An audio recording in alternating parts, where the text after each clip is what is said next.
Book 1 Chapter 1 The Hills Above the Umzimkulu. There is a lovely road that runs from Isopo into the hills. These hills are grass-covered and rolling, and they are too lovely to describe. The road climbs 11 kilometers into them, to Carisbrooke, and from there, if there is no mist, you look down on one of the fairest valleys of Africa. About you there is grass, and you may hear the forlorn crying of the titihoya, one of the birds of the grasslands. Below you is the valley of the Umzimkulu, on its journey from the Drakensberg Mountains to the sea, and beyond and behind the river, great hill after great hill, and beyond and behind them, the mountains of Ingeli and East Griqualand. The grass is rich and thick. You cannot see the soil. It holds the rain and the mist, and they sink slowly into the ground, feeding the streams in every small valley. It is well looked after, and not too many cattle feed upon it. Not too many fires burn it, damaging the soil. Stand upon it without shoes, for the ground is holy, being just as it came from God. Keep it, guard it, care for it keeps men, guards men, cares for men. Destroy it, and man is destroyed. Where you stand the grass is rich and thick. You cannot see the soil, but the rich green hills break down. They fall to the valley below, and, falling, change their nature. For they grow red and empty. They cannot hold the rain and mist, and the streams are dry in the small valleys. Too many cattle feed upon the grass, and too many fires have burned it. Do not stand upon it without shoes, for it is rough and sharp, and the stones cut under the feet. It is not kept, or guarded, or cared for.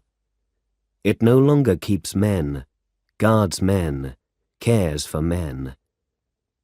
The titihoya does not cry here any more. The great red hills stand empty, and the earth has torn away like flesh. The lightning flashes over them, the clouds pour down upon them, the dead streams come to life, full of the red blood of the earth. Down in the valleys women struggle to work the soil that is left, and the corn hardly reaches the height of a man. They are valleys of old men and old women, of mothers and children. The men are away. The young men and the girls are away. The soil cannot keep them any more. Chapter 2 The Letter. The small child ran importantly to the wood and iron church with the letter in her hand. Next to the church was a house, and she knocked shyly on the door. The Reverend Stephen Kumalo looked up from the table where he was writing, and he called, "Come in!" The small child opened the door carefully, like one who is afraid to open carelessly the door of so important a house, and stepped shyly in. "I bring a letter, Umfundisi." "A letter, eh? Where did you get it, my child?" "From the store, Umfundisi. The white man asked me to bring it to you." "That was good of you. Go well, small one." But she did not go at once. She rubbed one foot against the other. She rubbed one finger along the edge of the Umfundisi's table. "Perhaps you might be hungry, small one." "Not very hungry, Umfundisi." "Perhaps a little hungry." "Yes, a little hungry, Umfundisi." "Go to the mother, then. Perhaps she has some food." "I thank you, Umfundisi."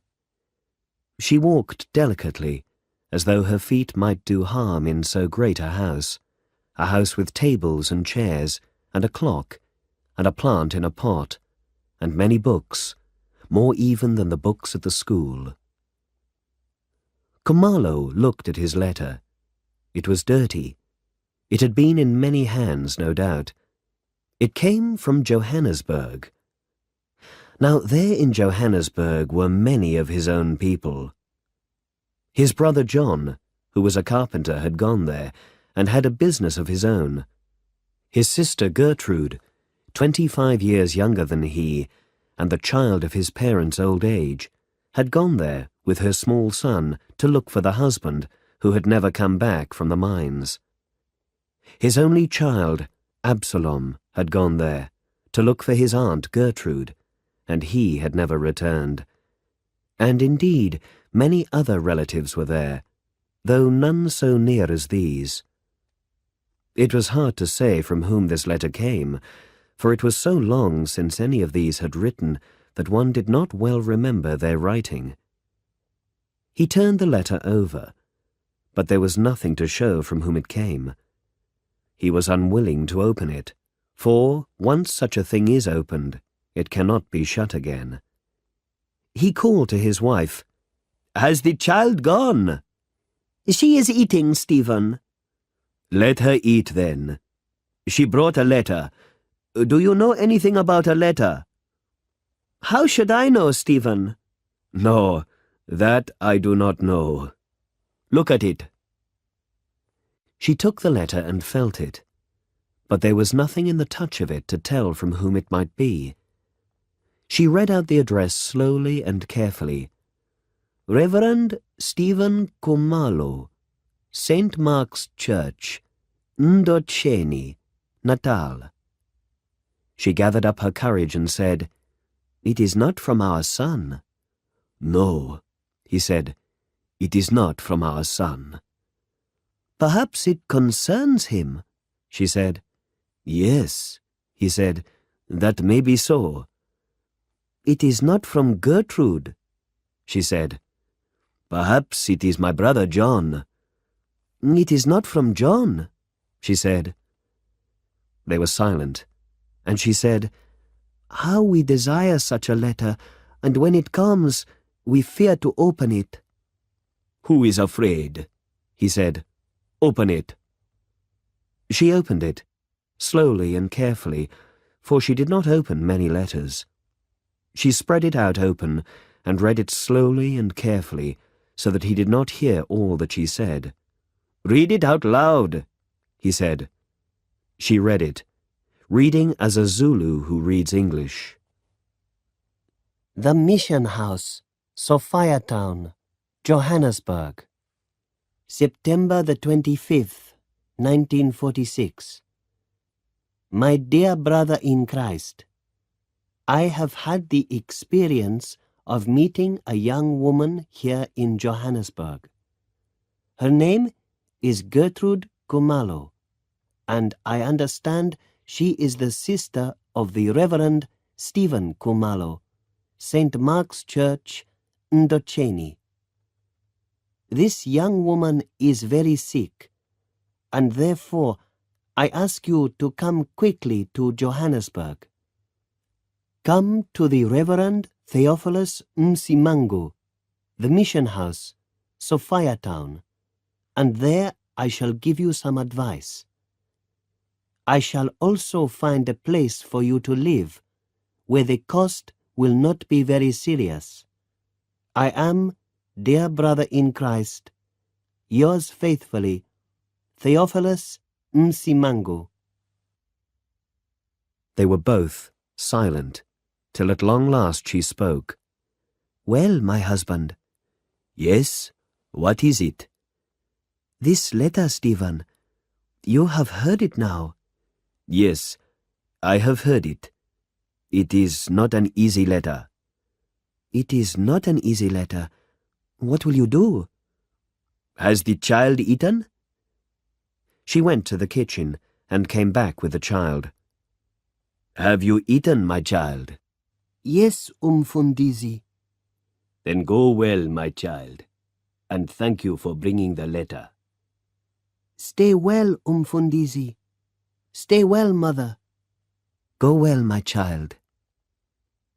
So the child went delicately to the door and shut it behind her gently, letting the handle turn slowly, like one who fears to let it turn fast.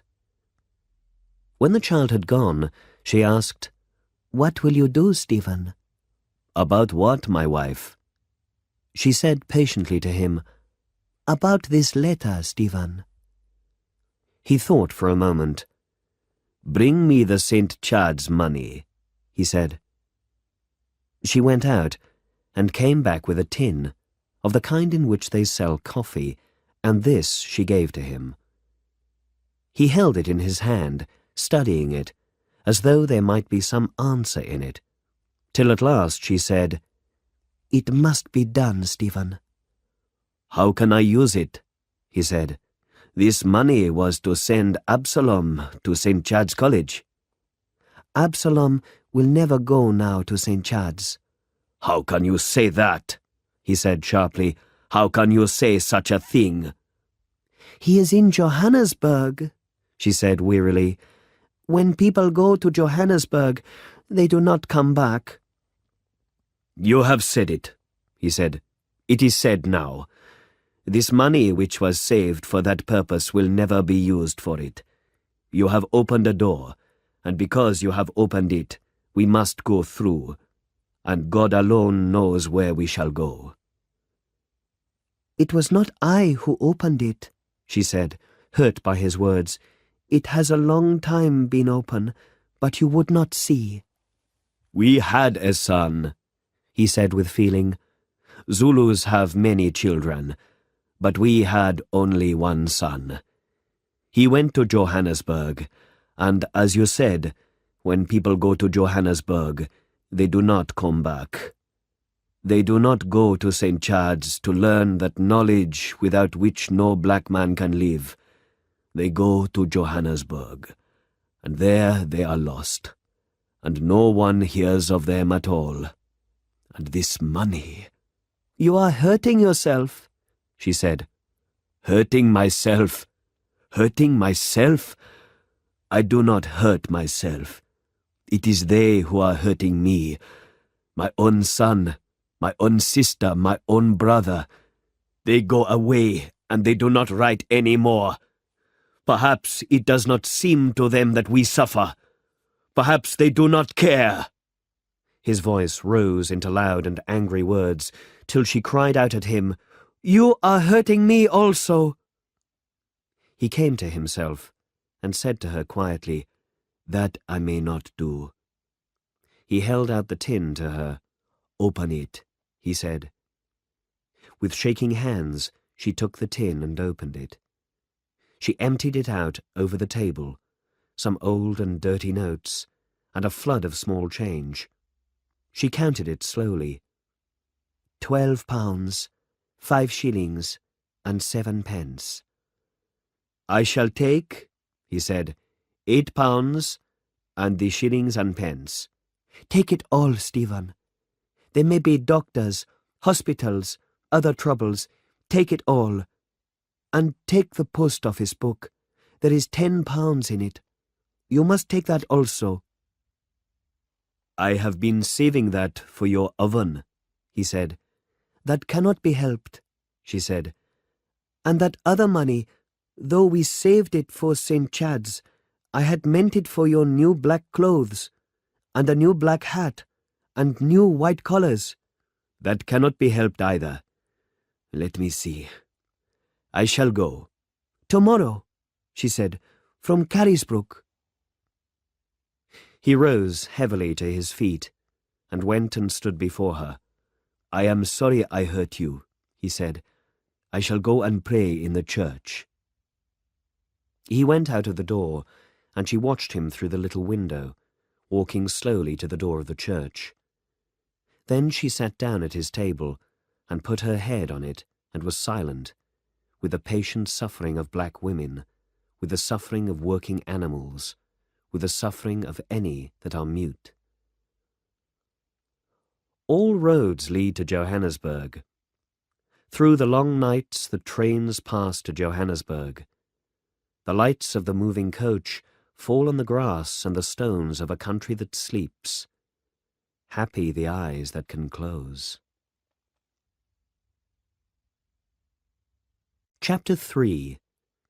Departure from Ndoceni. It is interesting to wait for the train at Carisbrooke, while it climbs up out of the great valley.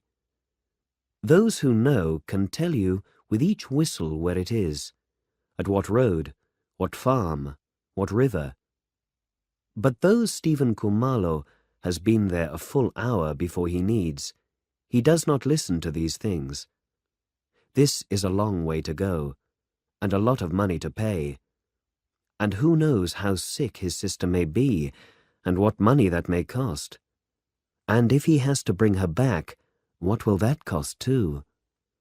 And Johannesburg is a great city. With so many streets, they say that a man can spend his days going up one and down another, and never the same one twice. One must catch buses too, but not as here, where the only bus that comes is the right bus. For there are so many buses, and only one bus in 10, one bus in 20 maybe, is the right bus. If you take the wrong bus, you may travel to quite some other place, and they say it is dangerous to cross the street. But one needs to cross it. For there, a woman of Ndoceni, who had gone there when her husband was dying, saw her son killed in the street. 12 years old and moved by excitement, he stepped out into danger, but she stopped for a moment, and under her eyes the great lorry crushed the life out of her son. And the great fear, too, the greatest fear since it was so rarely spoken. Where was their son? Why did he not write any more? There is a last whistle, and the train is near at last. As all country trains in South Africa are, it was full of black travellers. On this train, indeed, there were not many others, for the Europeans of this district all have their cars and hardly travel by train any more. Khumalo climbed into the section for non-Europeans, already full of people of his race. The day was warm and the smell strong, but Khumalo was a humble man and did not much care. The train whistled and suddenly pulled forward. The journey had begun. And now the fear back again, the fear of the unknown, the fear of the great city where boys were killed crossing the street, the fear of Gertrude's sickness. Deep down, the fear for his son. Deep down, the fear of a man who lives in a world not made for him, whose own world is slipping away, dying, being destroyed, beyond any recall. The humble man reached in his pocket for his holy book and began to read. It was this world alone that was certain. Chapter 4. Arrival in Johannesburg. The train thundered on all through the night, and Khumalo woke to the half-light before the dawn. This is a new country, a strange country, rolling and rolling away as far as the eye can see. There are new names here, hard for a Zulu who speaks English, for they are in the language that is called Afrikaans, a language that he has never yet heard spoken. "The mines!" the men sitting near him cry. "The mines!" For many of them are going to work in the mines. "Are these the mines, those white flat hills in the distance?" "That is the rock out of the mines, Umfundisi. The gold has been taken out of it." "How does the rock come out?" "We go down under the ground and dig it out, Umfundisi. And when it is hard to dig, we go away, and the white men blow it out with the fire sticks. Then we come back and clear it away. We load it, and it goes up in a cage." "How does it go up?" "It is wound up by a great wheel. There is a wheel, Umfundisi, there is a wheel." A great iron structure rising into the air, and a great wheel above it. Great buildings, and steam blowing out of pipes, and men hurrying about, an endless line of lorries, motor cars, buses, one great confusion. "Is that Johannesburg?" he asks. They laugh. "That is nothing," they say. "In Johannesburg there are buildings so high." But they cannot describe them. Railway lines, railway lines. It is a wonder. To the left, to the right, so many that he cannot count. A train rushes past them and makes him jump in his seat. The buildings get higher, the streets more uncountable. How does one find one's way in such a confusion? It is getting dark, and the lights are coming on in the streets. One of the men points for him. "Johannesburg, Umfundisi." He sees great high buildings. The train stops under a great roof, and there are thousands of people. Steps go down into the earth, and here is a path under the ground. Black people, white people, so many that the path is full. He comes out into a great hall and goes up the steps, and here he is out in the street. The noise is frightening. Cars and buses, one behind the other, more than he has ever imagined. His heart beats like that of a child. "God watch over me," he says to himself. "God watch over me." A young man came to him and said, "Where do you want to go, Umfundisi?" "To Sophia Town, young man." "Come with me then, and I shall show you." He was grateful for this kindness, but half of him was afraid. He was confused by the many turnings that they made under the high buildings, but at last they came to a place of many buses. "You must stand in the line, Umfundisi. Have you your money for the ticket?" Quickly, eagerly, as though he must show this young man that he appreciated his kindness, he put down his bag and took out his purse. He was nervous to ask how much it was, and took £1 from the purse. "Shall I get the ticket for you, Umfundisi? Then you need not lose your place in the line while I go to the ticket office." "Thank you," he said. The young man took the £1 and walked a short distance to the corner. As he turned it, Kamala was afraid. The line moved forward and he with it, and again forward, and again forward, and soon he must enter a bus, but still he had no ticket. He left the line and walked to the corner, but there was no sign of the young man.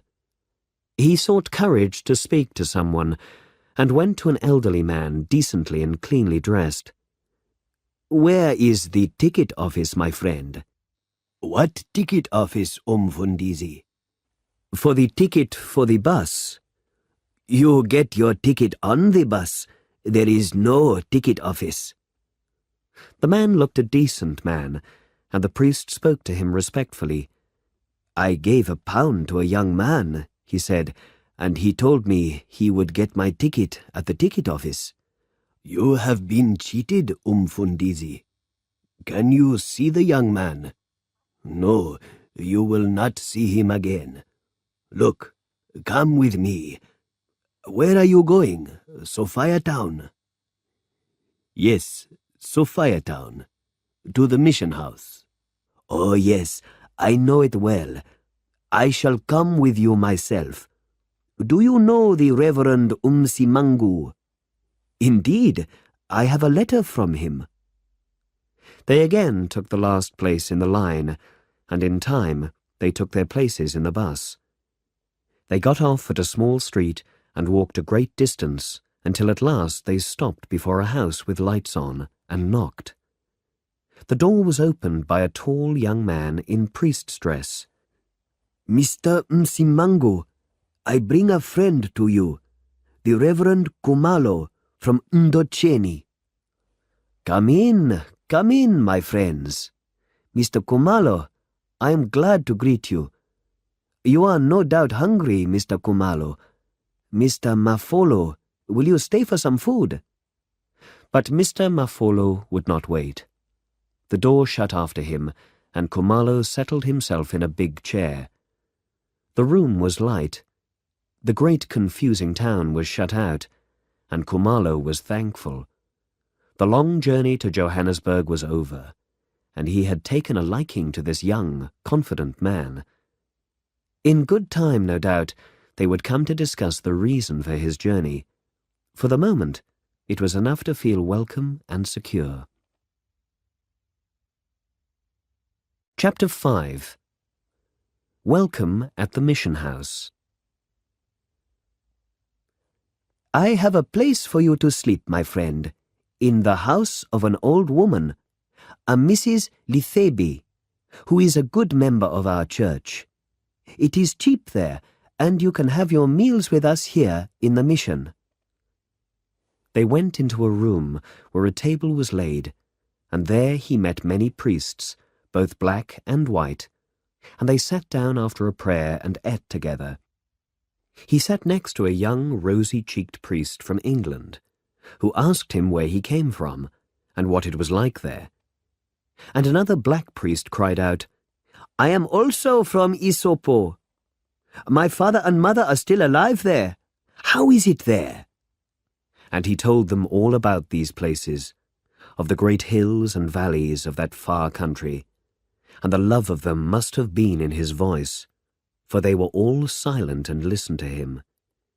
He told them too of the sickness of the land, and how the grass had disappeared, how it was a land of old men and women, and mothers and children, how the corn hardly grew to the height of a man, how the tribe was broken, and the house broken, and the man broken, how, when they went away, many never came back, many never wrote any more, how this was true not only in Ndocheni, but also in many other districts. But of Gertrude and Absalom he said nothing. So they all talked of the sickness of the land, of the broken tribe and the broken house, of young men and young girls who went away and forgot their customs, and lived loose and lazy lives. They talked of criminals, of how white Johannesburg was afraid of black crime. One of them went and got him a newspaper, the Johannesburg Mail, and showed him in large black letters, Old couple robbed and beaten in lonely house. 4 natives arrested. That happens nearly every day, he said. And it is not only the Europeans who are afraid. We are also afraid right here in Sophia Town. It was not long ago that a gang of these youths attacked one of our own African girls. They took her bag and her money, and would have done worse to her too, but people came running out of the houses. You will learn much here, said the rosy-cheeked priest. It is not only in your place that there is destruction, but we must talk again. Msimangu took Khumalo to his own room, and when they had sat themselves down, Khumalo said to him, You will pardon me if I hurry you, but I am anxious to hear about my sister. Yes, yes, said Msimangu. I am sure you are anxious. You must think I am thoughtless. But you will pardon me if I ask you first, why did she come to Johannesburg? She came to look for her husband, who went to work in the mines. But when his time was up, he did not return, nor did he write at all.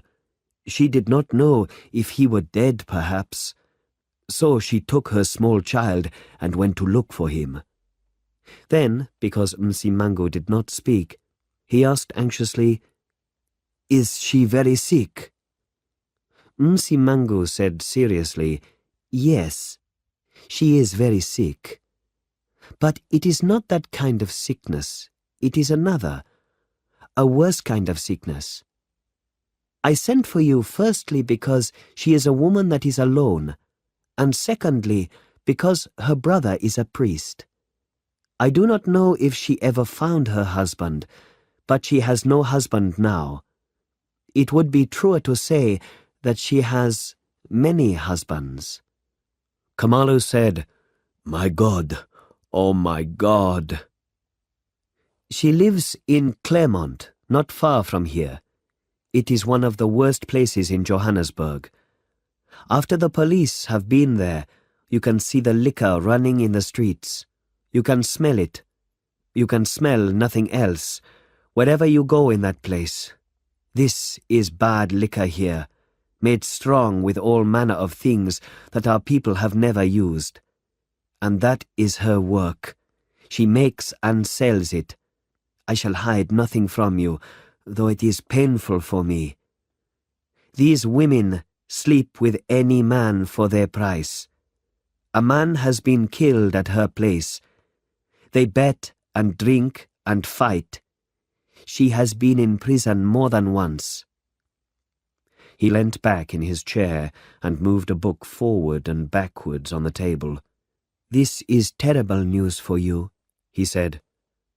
Khumalo nodded without speaking. At last, Khumalo said, "Where is the child?" "The child is there, but it is no place for a child, and that too is why I sent for you. Perhaps if you cannot save the mother, you can save the child." "Where is this place?" "It is not far from here.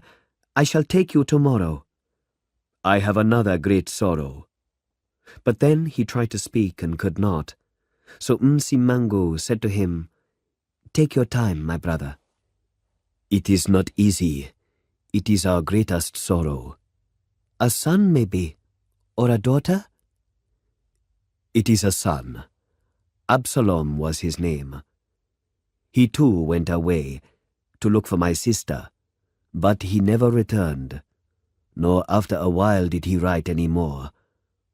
Our letters, his mother's and mine, all came back to us, and now, after what you tell me, I am still more afraid." "We shall try to find him, my brother. Perhaps your sister will know. You are tired, and I should take you to the room I have got for you." They rose, and Khumalo said, "It is my habit to pray in the church. Maybe you will show me." "It is on the way." Khumalo said humbly, "Maybe you will pray for me." "I shall do it gladly. My brother, I have of course my work to do, but so long as you are here, my hands are yours." "You are kind." Something in his voice must have touched Msimango, for he said, "I am not kind. I am a sinful man, but God put his hands on me, that is all." He picked up Khumalo's bag, but before they reached the door, Khumalo stopped him. "I have one more thing to tell you. I have a brother also, here in Johannesburg. He too does not write any more. John Khumalo, a carpenter." Msimango smiled. "I know him," he said. "He is too busy to write. He is one of our great politicians." "A politician? My brother?" "Yes, he is a great man in politics." Msimango paused. "I hope I shall not hurt you further. Your brother has no use for the church any more. He says that what God has not done for South Africa, man must do. That is what he says." "This is a bitter journey." "I can believe it." "Sometimes I fear, what will the bishop say when he hears one of his priests?" "What can a bishop say? Something is happening that no bishop can stop. Who can stop these things from happening? They must go on." "How can you say so? How can you say they must go on?" "They must go on," said Msimango seriously. "You cannot stop the world from going on. My friend, I am a Christian. It is not in my heart to hate the white man. It was a white man who brought my father out of darkness. But you will pardon me if I talk frankly to you. The problem is not that things are broken. The problem is that they are not repaired again. The white man has broken the tribe, and it is my belief that it cannot be repaired again. But the house that is broken, and the man that falls apart when the house is broken, these are terrible things. That is why children break the law, and old white people are robbed and beaten." He passed his hand across the top of his face. "It suited the white man to break the tribe, but it has not suited him to build something in the place of what is broken. I have thought about this for many hours, and must speak it, for it is the truth for me. They are not all so. There are some white men who give their lives to build up what is broken, but they are not enough. They are afraid. That is the truth. It is fear that rules this land." He laughed apologetically. "These things are too many to talk about now. They are things to talk over quietly and patiently. You must get Father Vincent to talk about them. He is a white man and can say what must be said. He is the one with the boy's cheeks, the one who wants to hear more about your country. I remember him." "Mrs. Litaby, I bring my friend to you, the Reverend Stephen Kumalo." "Umfundisi, you are welcome. The room is small but clean." "Good night, my brother. Shall I see you in the church tomorrow at 7? "Yes, indeed." "Stay well, my friend. Stay well, Mrs. Litaby." "Go well, my friend." "Go well, Umfundisi." She took him to the small, clean room. "Sleep well, Umfundisi." "Sleep well, mother." He stood a moment in the room. 48 hours ago, he and his wife had been packing his bag in faraway Ndoceni. 24 hours ago, the train had been rushing through an unseen country, and now outside, the movement of people, but behind them, through them, one could hear the constant noise of a great city. Johannesburg. Johannesburg. Who could believe it? Chapter 6. Claremont, the rubbish pile of the city. It is not far to Claremont. They lie together. Sophiatown, where anyone may own property, the western native township, and Claremont, the rubbish pile of the proud city. These three lie between two European districts. So they walked till they came to Claremont, and Kumalo was shocked by its dirt, how close together the houses were, and the rubbish in the streets. "Do you see that woman, my friend? She is one of the liquor sellers. They say she is one of the richest of our people in Johannesburg." "And these children?" asked Kumalo. "Why are they not at school?" "Some because they do not care, and some because their parents do not care, but many because the schools are full. But here is the house.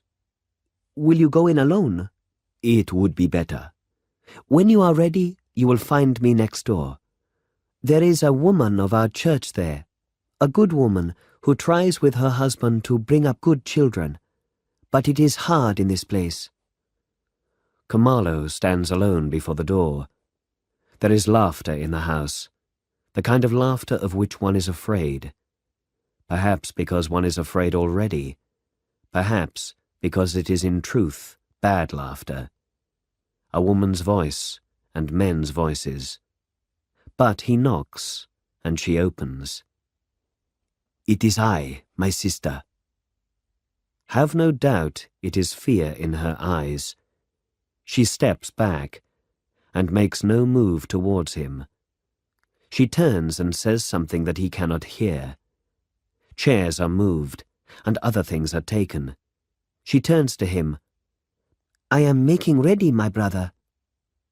They stand and look at each other, he anxious, she afraid. She turns and looks back into the room. A door closes, and she says, "Come in, my brother." Only then does she reach out her hand to him.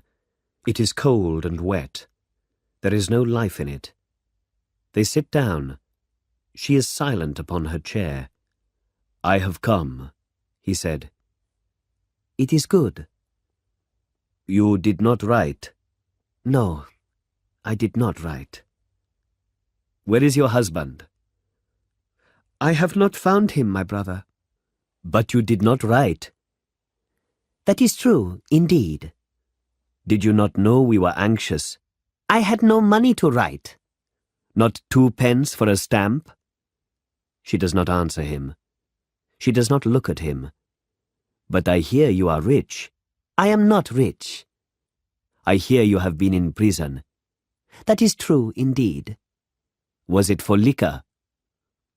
She comes suddenly to life. She must do something. She cannot keep so silent. She tells him she was not guilty. There was some other woman. "You stayed with this woman?" "Yes."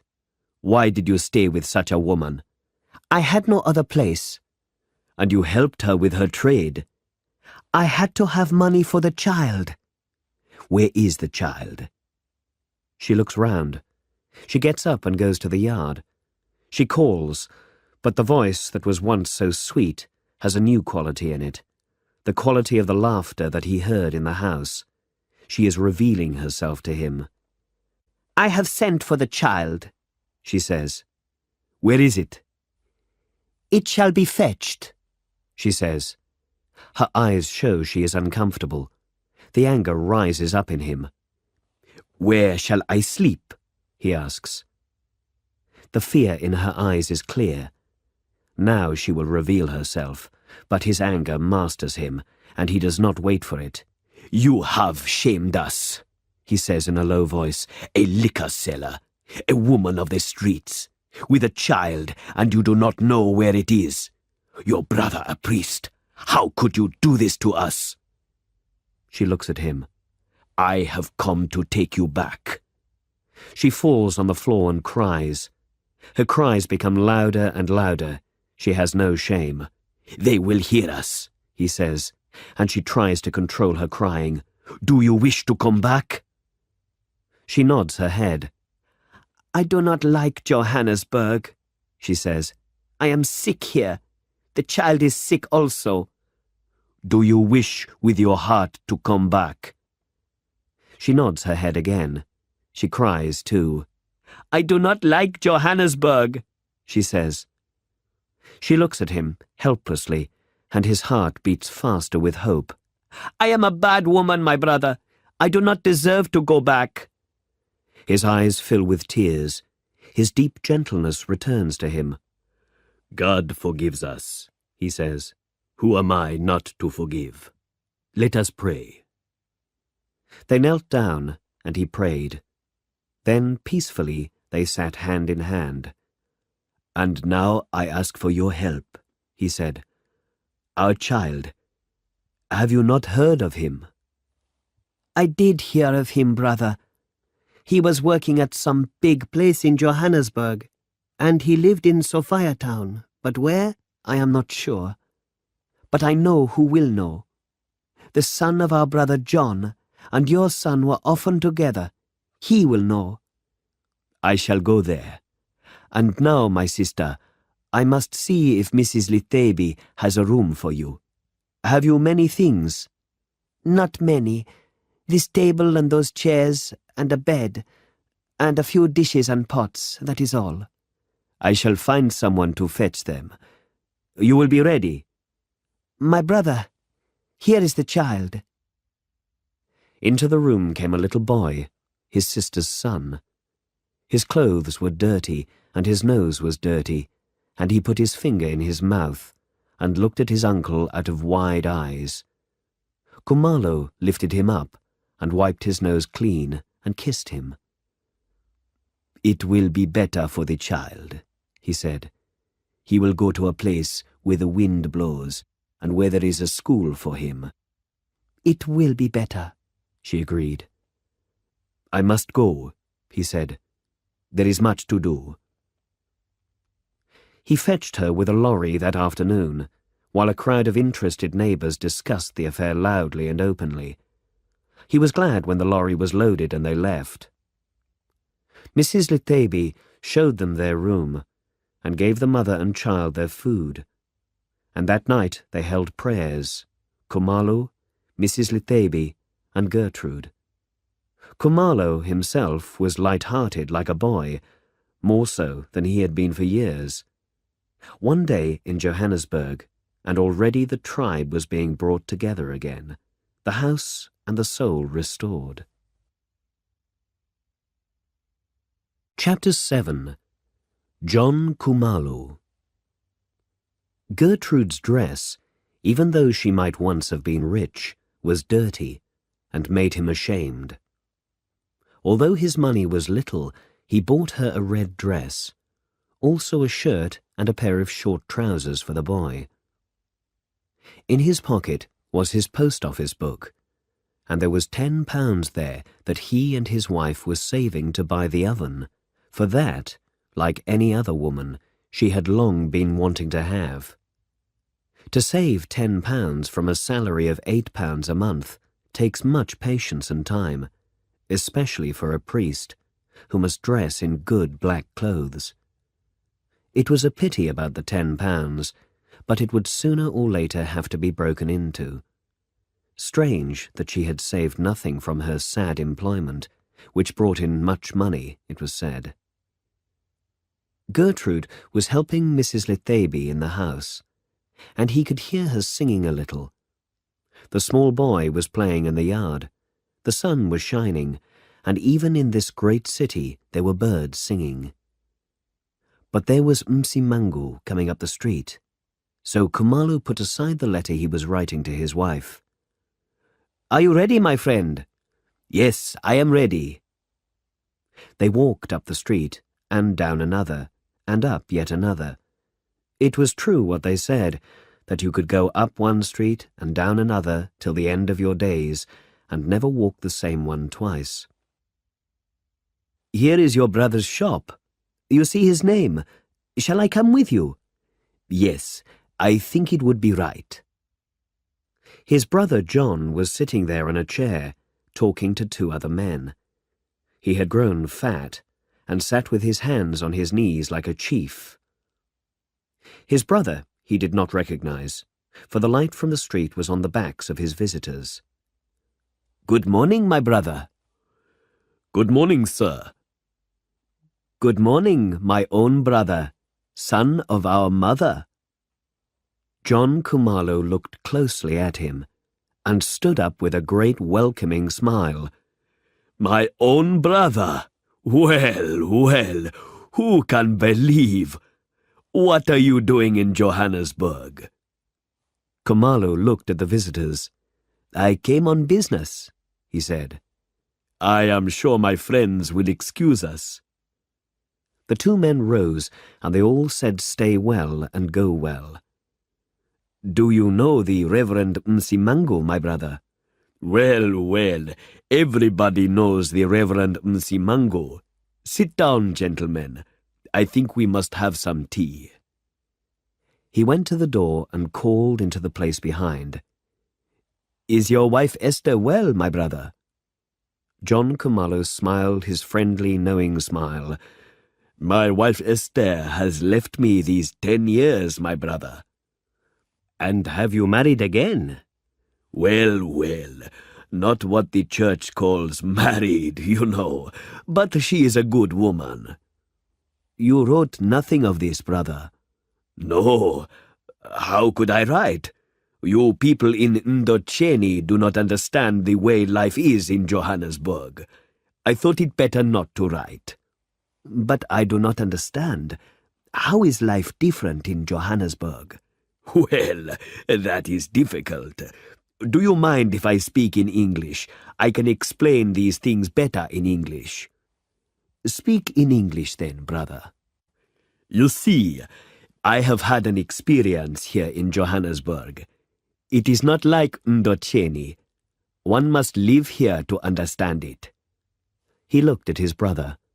"Something new is happening here," he said.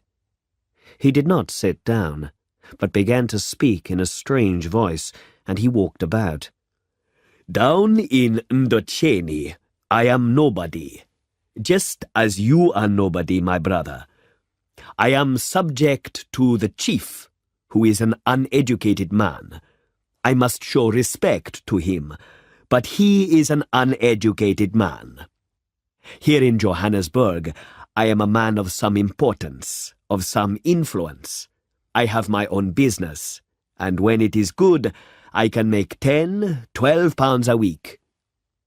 He was not speaking to them. He was speaking to people who were not there.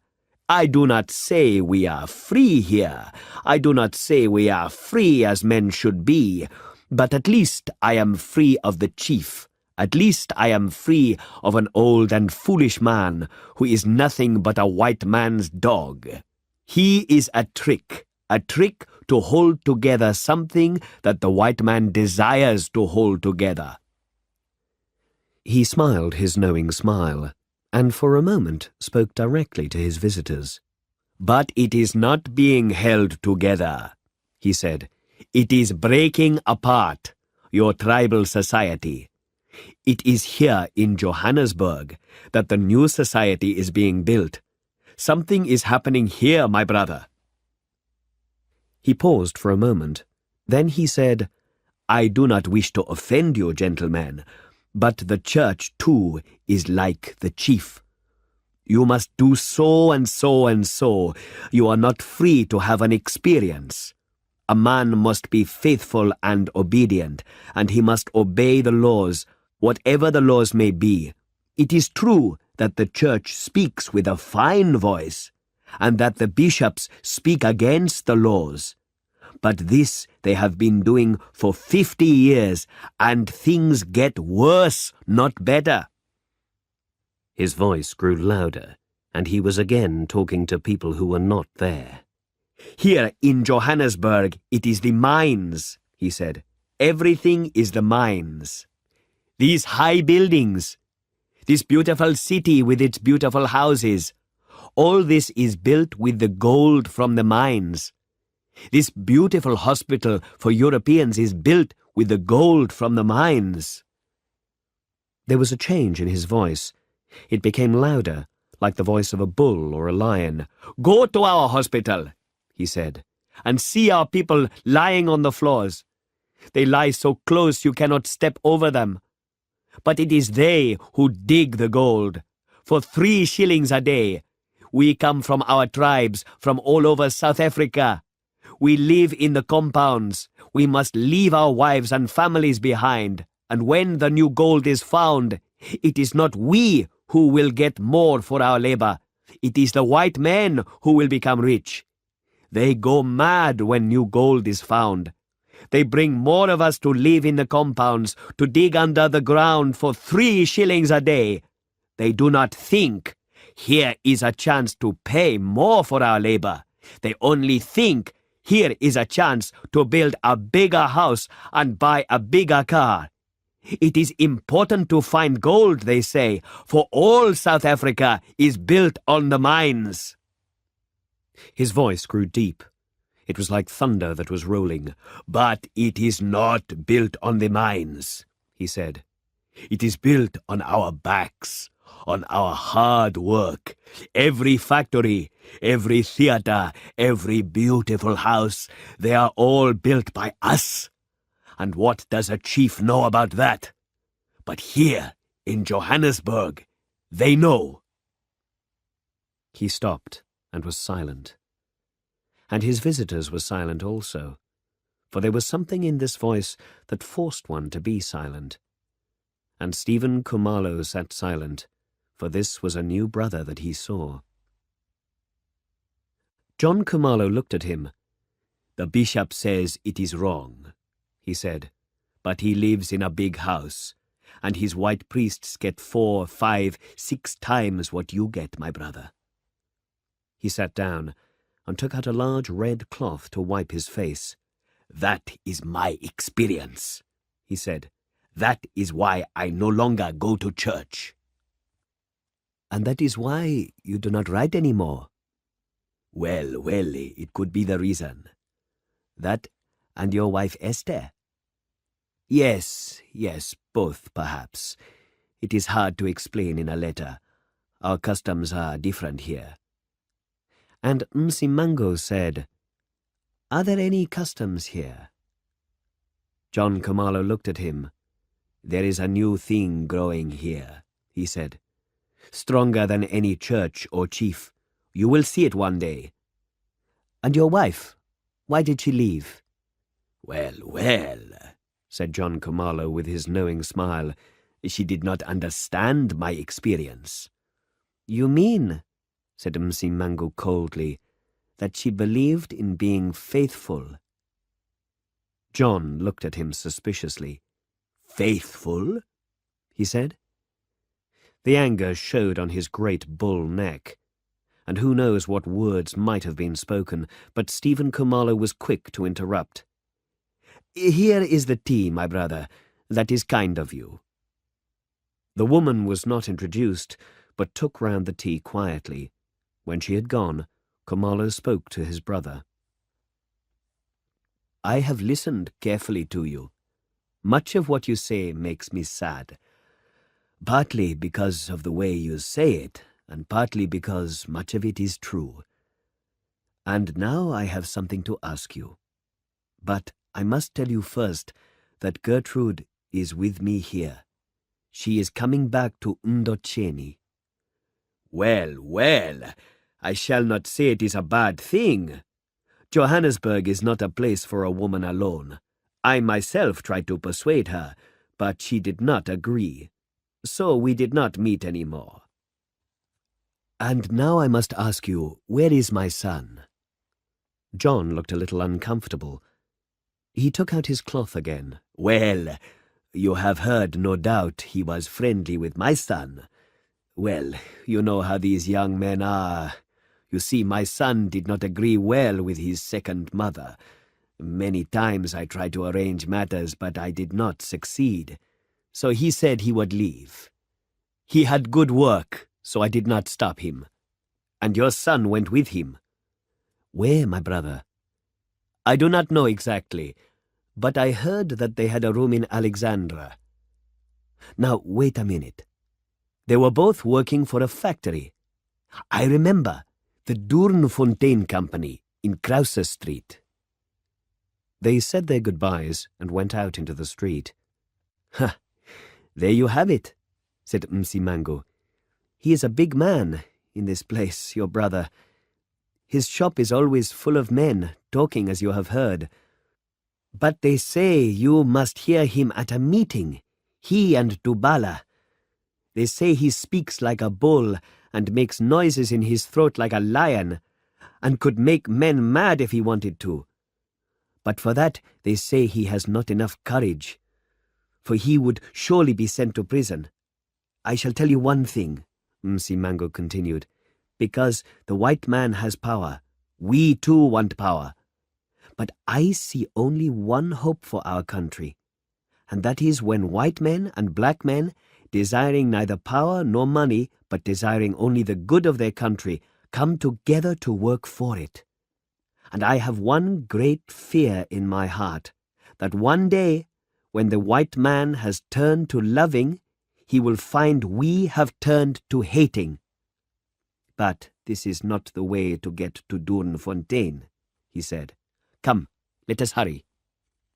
But they were not successful at Doornfontein, although the white men were kind to them, and said that when Absalom Khumalo left the factory some 12 months before, he was staying with a Mrs. Ndela at 105 N Street, Sophiatown. So they returned to Sophiatown, and indeed found Mrs. Ndela at 105 N Street. But Absalom was not there, she said. But wait, she had had a letter from him, asking about the things he had left behind.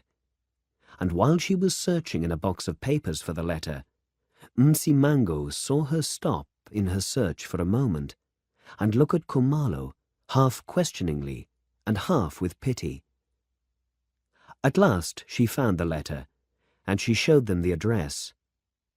With a Mrs. Mkize, 79, 23rd Avenue, Alexandra. Then they must drink a cup of tea, and it was dark before they rose to leave, and the husband stepped out with Khumalo into the street. "Why did you look at my friend with pity?" asked Msimango of the woman. She dropped her eyes, then raised them again. "He is an Umfundisi," she said. "I did not like his son's friends, nor did my husband. That is why he left us." "I understand you. Was there anything worse than that?" "No, I saw nothing, but I did not like his friends." "Good night, mother." "Good night, Umfundisi." Out in the street they said goodbye to the husband and set off back to the mission house. "Tomorrow," said Mango, "we go to Alexandra." Khumalo put his hand on his friend's arm. "The things are not happy that brought me to Johannesburg," he said, "but I have found much pleasure in your company." "Huh?" said Mango. "We must hurry or we shall be late for our food." Chapter 8. The Journey to Alexandra. The next morning, Mango and Khumalo took a bus which set them down at the place where Khumalo had lost his pound. Then they walked to the bus rank for Alexandra. But here they met an unexpected problem, for a young man came up to them and said to Mango, "Are you going to Alexandra, Umfundisi?" "Yes, my friend." "We are here to stop you, Umfundisi. Not by force, you see," he pointed. "The police are there to prevent that. But by persuading you. If you use this bus, you are weakening the cause of the black people. We have determined not to use these buses until the fare is brought back again to 4pence. "Yes, indeed, I have heard of it." He turned to Khumalo. "I was very foolish. I had forgotten that there were no buses. At least I had forgotten that people were not using the buses." "Our business is very urgent," said Khumalo humbly. "Our business is also urgent," said the man politely. "They want us to pay 6pence. That is 1 shilling a day, 6 shillings a week, and some of us only get 35 or 40 shillings. "Is it far to walk?" asked Khumalo. "It is a long way, Umfundisi. Almost 18 kilometers. "That is a long way for an old man." "Men as old as you are doing it every day, Umfundisi, and women, and some that are sick, and children. They start walking at 4 in the morning, and they do not get back till 8 at night. They have a little food, and their eyes are hardly closed before they must stand up again. Sometimes to start off again with nothing but hot water in their stomachs. I cannot stop you taking a bus, Umfundisi, but this is a cause to fight for. If we lose it, then they will have to pay more in Sophia Town and other places." "I understand you well. We shall not use the bus." The man thanked them and went to another traveller to persuade him. "That man has a silver tongue," said Khumalo. "That is the famous Dubala, a friend of your brother John. They say your brother has the voice, but that this man has the heart. He is the one the government is afraid of, because he himself is not afraid. He wants to make trouble. They say he has given up his own work to do this, and his wife does the other bus rank at Alexandra. That is something to be proud of. They were church people, but are so no longer. Like your brother, they say the church has a fine voice, but does nothing. Well, my friend, what do we do now?" "I am willing to walk. 18 kilometers and 18 kilometers back? It is a long journey. I am willing."